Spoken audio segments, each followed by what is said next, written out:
जी के चरणों में कोटि कोटि प्रणाम। पूज्यपाद गोस्वामी तुलसीदास जी के चरणों में नमन। देवाधिदेव महादेव शंकर भगवान के चरणों में प्रणाम करते हुए देवाधिदेव महादेव शंकर भगवान के चरणों में कोटि कोटि प्रणाम। जगत जननी महामाया त्रिपुर सुंदरी मणिद्वीप निवासिनी कुलजा स्वरूपा मां दुर्गा के चरणों में कोटि कोटि नमन। ग्राम देवता, स्थान देवता, कुल देवता, सभी देवताओं के चरणों में प्रणाम। प्रातः स्मरणीय पूजनीय पूज्य गुरु महाराज जी के चरणों में नमन। ब्राह्मण देवताओं के द्वारा आवाहित पूजित सर्वतो भद्र मंडलस्थ सर्वेभ्यो देवताभ्यो नमो नमः। एवं अत्र उपस्थित इस पृथ्वी के साक्षात देवता स्वरूप ऋग्वेद, यजुर्वेद, सामवेद, अथर्ववेद रूपी विप्र देवताओं को नमन। भक्ति मते माताएं बहनें एवं मेरे प्रभु श्री राम के चरणानुरागी समस्त भक्तवृंद, आज के सत्र में श्री राम कथा में आपका बहुत बहुत अभिनंदन। प्रेम से बोलो जय सिया राम। जय सिया राम। मेरे प्रभु राम जी की अकारण कृपा का वर्षण हो रहा है। हम आप सभी मेरे प्रभु श्री राम जी के शब्दमय विग्रह के सामने हम सब उपस्थित हुए हैं, एकीभूत हुए हैं। सभी आत्माएं एक सूत्र में बंधी है। यही भगवान के विराट स्वरूप का दर्शन है। बड़े ही सौभाग्य का ये अवसर है कि हमें हमारे रामलला सरकार अपने राजभवन में, अपने गर्भगृह में अपना आसन जमा रहे हैं और यहाँ पर उनकी कथा चल रही है। वहां पर उनके गर्भगृह में जाने की तैयारियां चल रही है और यहाँ उनके गुणगान गाए जा रहे हैं। ये अपने आप में एक बहुत सुंदर संयोग है, बहुत सुंदर सुयोग है और भगवान की अनंत कृपा है। और हमारे यजमान जी का ये सौभाग्य है कि ऐसे अवसर पर जब मेरे प्रभु श्री राम जी सैकड़ों वर्षों के बाद जो है अपने गर्भगृह में प्रवेश पा रहे हैं और इधर आपके घर में श्री राम जी की कथा चली है। ये हमारे यजमान श्रीमान श्री प्रीतम जी और इनकी श्रीमती कौशल्या देवी और इनके धर्म अर्थ काम मोक्ष रूपी ये चार पुत्र पुत्र वधुएं, समस्त परिवार बहुत सौभाग्यशाली है। एक बार यजमान परिकर के लिए आप जोरदार तालियां बजाइए। हाँ, जो बाहर से लोग आए हैं, क्योंकि इनके ध्येय के कारण, इनके संकल्प के कारण हम आप सभी श्री राम कथा का लाभ प्राप्त कर रहे हैं। देखो, जब कोई सत्कर्म की ओर बढ़े तो उसका उत्साह बढ़ाना चाहिए। इन कर्मों से, इन सत्कर्मों से एक का कल्याण नहीं, इन सत्कर्मों से नगर का ही कल्याण नहीं, इन सत्कर्मों से तो राष्ट्र का कल्याण भी होता है।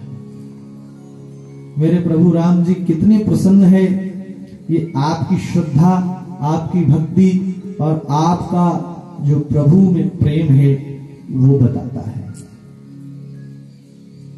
तो इन कार्यों को बड़े उत्साह के साथ करना चाहिए, उत्सुक मन से होकर के। वास्तव में हमारे पास जो भी कुछ है वो भगवान का ही है। हम आप सबसे बड़ी भूल यही करते हैं जब हम भगवान का दिया हुआ अपना मानने लगते हैं। यही हमारी सबसे बड़ी भूल है।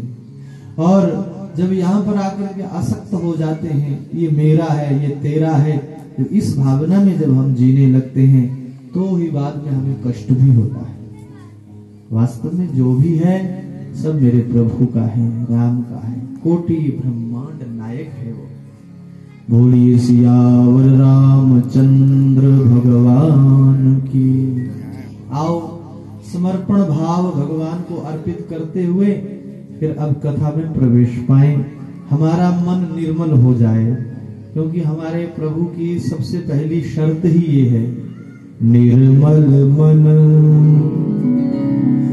जन सो मोहि पावै, मोहि कपट छल छिद्र न भावा। हमारे प्रभु को वही मन अच्छा लगता है, वही मन भाता है जो मन ईर्ष्या रहित है, छल कपट से रहित है, निर्मल है, जिस मन में कोई कपट ही नहीं है, दूसरे के प्रति द्वेष ही नहीं, ईगो प्रॉब्लम नहीं है। बोलो जय सिया राम। भगवान को निर्मल मन अच्छा लगता है, और इस कलिकाल के मनुष्य का निर्मल मन होना बहुत कठिन है, बहुत कठिन है मन को निर्मल करना। कोई कितना भी कहे कि मैं बहुत निर्मल मन हूं, पर कलयुग जो है ये दोषों से भरा पड़ा है। अब यही विचार कीजिए कि हमारे खान पान में कितना दोष है, पहले यही से ही प्रारंभ करिए। कलिकाल के मनुष्य का आहार विहार पर ही अगर आप चिंतन करोगे तो यहीं से ही पता चलता है कि हमारा मन निर्मल कैसे हो सकता है। हाँ, एक शर्त पर हो जाता है, यदि समर्पण भाव को लेकर के मेरे प्रभु के सामने उपस्थित हो जाएं, दोनों हाथ उठा करके राम जी के हो जाएं, तो थोड़ी देर के लिए ही सही पर ये मन निर्मलता को प्राप्त होता है।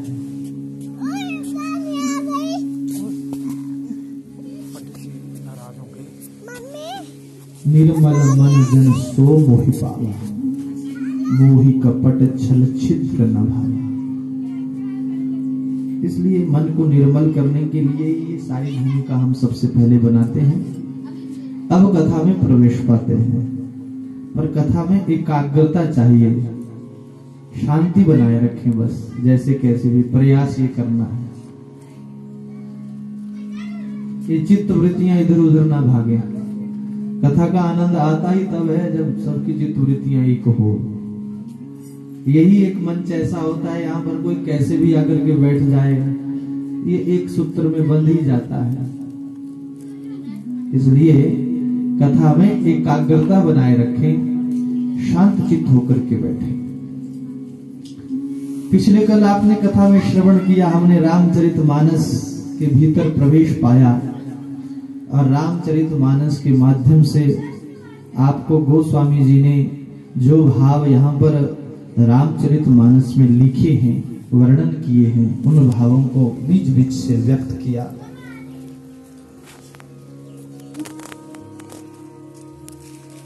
और ये कथा का बड़ा सुंदर घाट सजा है, त्रिवेणी संगम प्रयागराज में, भरद्वाज मुनि बसहि प्रयागा। प्रयागराज में भरद्वाज मुनि के आश्रम पर राम कथा प्रारंभ हुई है। गोस्वामी तुलसीदास जी कहते हैं, जो कथा याज्ञवल्क्य जी ने भरद्वाज मुनि को सुनाई, वही कथा मैं आपको सुनाता हूं। क्योंकि प्रश्न पूछा गया है कि राम कौन है, राम के विषय में बताइए। तो यहाँ पर भरद्वाज मुनि से याज्ञवल्क्य जी कहते हैं, बोले भरद्वाज जी, यही प्रश्न एक बार मां पार्वती ने शंकर जी से पूछा था। क्यों पूछा, पहले ये समझ लीजिए। क्योंकि शंकर जी हर समय राम राम राम राम गाते रहते हैं। शंकर जी भी राम का भजन करते हैं, वो है राम। ध्यान से सुन लेना मैया, सबसे दुनिया में सबसे सरल, सबसे मीठा, सबसे आनंददायक, विश्राम देने वाला यदि कोई नाम है तो वो राम नाम है। बोल ही देता है जीव जैसे कैसे। राम नाम अति मीठा है, गा के देख ले, आ जाते हैं राम, कोई भुला के देख ले। बहुत मीठा है राम नाम। इसलिए इस नाम को गाते रहना चाहिए। अरे राम नाम तो वो नाम है जिस नाम को बोलते ही शंकर जी की समाधि लग जाती है। बोलो जय श्री राम। जय श्री राम। प्रेम से कहो जय श्री राम। जय श्री राम। इसलिए इस नाम को बोलने में परहेज मत किया करो। एक बात ध्यान से सुन लेना, बड़े बड़े संत, योगी, अमलात्मा, विमलात्मा, योगिंद्र, मुनिंद्र सारा जीवन भर जंगल में इसीलिए बैठे रहते हैं कि अंत समय में राम नाम मुख पे आ जाए। पर ये तब भी नहीं आता यदि भगवान की कृपा ना हो।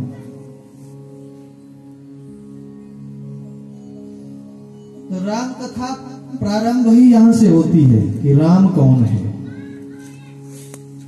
भरद्वाज मुनि ने याज्ञवल्क्य जी से ज्ञान सुनने के लिए, राम जी के बारे में जानने के लिए पूछा है, राम कौन है।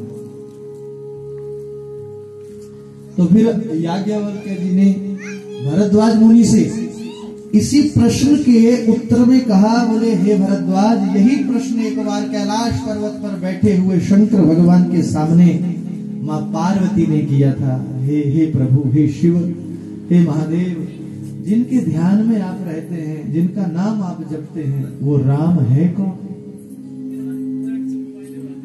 तो फिर ये प्रश्न मां पार्वती ने क्यों पूछा, कैसे पूछा, उसके पीछे पहले तो पार्वती मां के पूर्व जन्म की कथा सुनाई। पार्वती कौन है? तो पार्वती के पिछले जन्म की कथा है सती चरित्र। उससे पिछले जन्म में मां पार्वती सती के रूप में थी, सती शरीर में थी। तो इसी के संदर्भ में याज्ञवल्क्य जी ने भरद्वाज मुनि को कथा सुनाई। पहले मैं आपको मां के चरित्र सुनाता हूं। मां पार्वती को यह संदेह क्यों हुआ, उसके संदर्भ में सुनाया। एक बार त्रेता युग माही, शंभु गए कुंभज ऋषि पाही। एक बार की बात है, बोले शंकर जी मां सती को लेकर के कुंभज मुनि की आश्रम पर आ गए। वैसे मैंने आपको कथा पिछले कल ये सुनाई है, परंतु क्या करें, हम भूल जाते हैं। इसलिए कथा में प्रवेश करने से पहले हम द्वार खोल रहे हैं। कथा का द्वार तो खोलना पड़ेगा। आप जब कोई धारावाहिक देखते हैं ना, तो जब धारावाहिक दिखाया जाता है तो सबसे पहले उसमें पीछे वाला दिखाया जाता है ताकि इसे याद आए कि यहाँ तक देखा था हमने। वैसे भी नाटक तो बहुत देखती हैं हमारी माताएं बहनें, सास भी कभी बहू थी, अलग अलग सीरियल आते हैं आजकल, बढ़िया बढ़िया। कई घरों में तो लड़ाइयां हो जाती है, मेरे वाला लगाओ। इस चक्कर में बेचारे उस गृहस्थी को अलग अलग कमरे में अलग अलग प्रकार की एलईडी लगानी पड़ती है। मेरा फेवरेट तो ये है। बोलिए जय श्री राम। जय श्री राम। तो कहने का भाव क्या है कि जब हम कथा में प्रवेश करते हैं, प्रवेश पाते हैं, तो पिछले जन्म, पिछला हमने जो देखा है वो बताया जाता है उसमें, ताकि समझ में आए। तो मैं भी वही काम कर रहा हूं। पिछले कल आपने ये कथा सुनी है, मैंने सुनाई है आपको। और माता सती को लेकर के भोले बाबा त्रेता युग में कुंभज मुनि के आश्रम पर आए, परंतु सती मां ने कुंभज मुनि के आश्रम पर आकर के कथा नहीं सुनी। क्यों? क्योंकि सती मां तो बाबा से बार बार यही कह रही थी कि महाराज किसी अच्छे प्लेस पर ले जाते, टूरिस्ट प्लेस पर, अर्थात रमणीक स्थान पर ले जाते। कहां ले आए? बाबा की कुटिया में, क्योंकि दक्ष की बेटी थी ना, और दक्ष का चरित्र मैंने आपको सुनाया। देखो, मां क्षमा करें, ये आक्षेप मां के ऊपर नहीं है, ये आक्षेप प्रजापति दक्ष के ऊपर है, जिसके कारण माता सती के मन की दशा ऐसी हो गई, जो देव आदिदेव महादेव शंकर भगवान को कहती है, महाराज कहीं घुमाने ले चलते, कब तक कैलाश पर्वत पर ही बैठे रहोगे? पत्थरों में बैठ करके आपका हृदय भी पत्थर जैसा हो गया, आपको दया नहीं आती मेरी? भोले बाबा का स्वभाव था केवल माला लेकर के राम राम जपना। अब सती ठहरी बड़े बाप की बेटी। बोलो जय सिया राम। जय श्री राम। बाबा रहते थे अपनी मस्ती में। देखो, कथा को जीना है, कथा में आनंद तभी आएगा, हा? ऐसे नहीं आता कथा में आनंद। देखना इस दृश्य को, क्या चल रहा है कैलाश पर्वत पर। बाबा से बार बार कहते हैं, महाराज किसी अच्छे स्थान पर ले चलो। और कारण क्या है? ये कारण है प्रजापति दक्ष का अभिमान, क्योंकि प्रजापति बन गया था, ब्रह्मा बाबा ने बनाया था। और उस अभिमान का सीधा असर, सीधा प्रभाव पड़ा सती मां के हृदय पर। और सती मां आज अपने पति से कहती है, महाराज लोगों के पति देवता देखो पत्नी कहां कहां घुमाते हैं, कोई सिंगापुर घुमा लाते हैं, कोई ऑस्ट्रेलिया घुमा लाते हैं, कोई अमेरिका घुमा लाते हैं। एक साधारण सी नारी जैसे अपने पति देवता से शिकायत करती है, वैसे ही मां सती बाबा से कहने लगी। हम ज्यादा नहीं कहते तो कम से कम कुल्लू मनाली दिखा दो। बाबा ने सोचा, अरे ये तो झंझट हो गया, मैं तो भजन में ही आनंदित रहता था, ये सती जो है मुझसे कैसी याचना कर रही है। हाथ जोड़े सती, मेरा काम नहीं है घूमना ज्यादा, मैं हर कहीं नहीं जा सकता। परंतु एक दिन बाबा को लगा कि सती बार बार कहती है, तो चलो थोड़ी आउटिंग करवा ही लाता हूं। बाबा ने सोचा, हर कहीं तो मैं जाऊंगा नहीं, जिस स्थान पर जाकर के मन विषयों में लिप्त हो जाए, वासनाओं में लिप्त हो जाए, ऐसे स्थानों पर तो मैं कभी नहीं जा सकता। जाऊंगा भी तो फिर ऐसी जगह जाऊंगा जहां पर मेरे प्रभु की कथा श्रवण करने को प्राप्त हो। तब बाबा एक बार त्रेता युग माही शंभु गए कुंभज ऋषि भाई। संग सती जगत जननी भवानी, साथ में कौन है? सती है, जगत जननी है, भवानी है। पूज ही ऋषि अखिलेश्वर जाना, मानस की चौपाइयां हैं।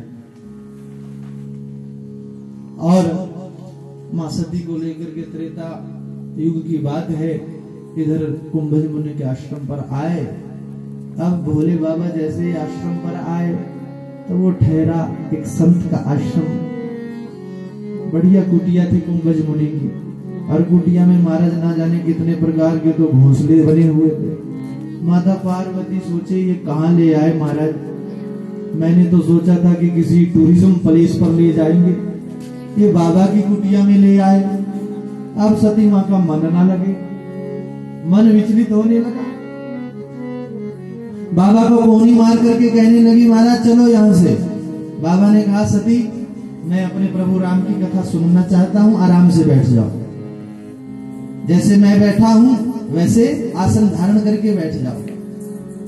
परंतु सती मां का मन ना लगे।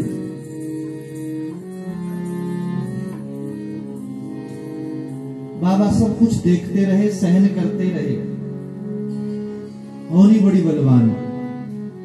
बाबा ने कुंभज मुनि से दोनों हाथ जोड़ करके अनुनय विनय किया, हे महात्मन, हे मुनि, कथा का बखान करो।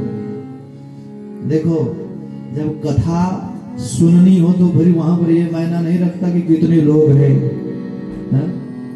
कथा तो दो लोगों में भी हो जाती है, ना भी हो तो भी होती है कथा। हनुमान जी को सुनाया करो कथा, भोले बाबा को कथा सुनाया करो।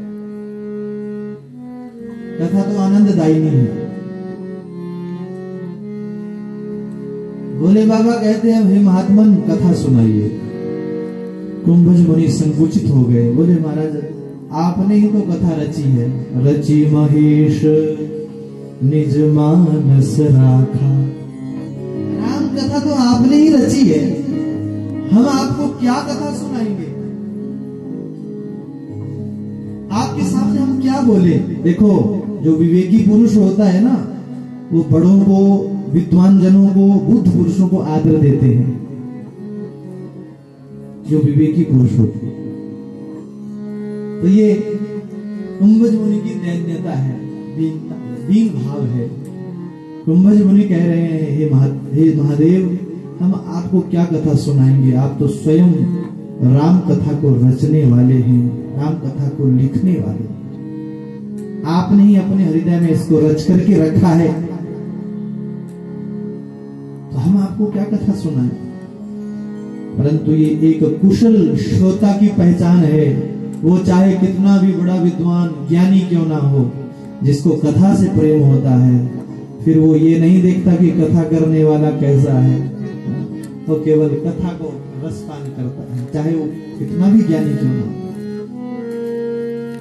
और जिसमें ये अभिमान होता है कि मैंने कथाएं बहुत सुनी है, क्या कथा सुने, समझ लो उसने कभी कथा सुनी ही नहीं है। कुशल जो श्रोता होता है वो खाली बैठ करके बिल्कुल निर्मल मन होकर के बैठ जाता है, दोनों हाथ जोड़ करके भोले बाबा सामने बैठ गए हैं। बोले हे मुनि, सुनाने में इतना आनंद नहीं है जितना सुनने में आनंद है, आप कथा सुनाइए। तब जो है यहाँ भरत कुंभज मुनि ने अपना सौभाग्य समझते हुए अपनी वाणी की पवित्रता के लिए राम जी की कथा को गाना प्रारंभ किया। बोलिए श्याम रामचंद्र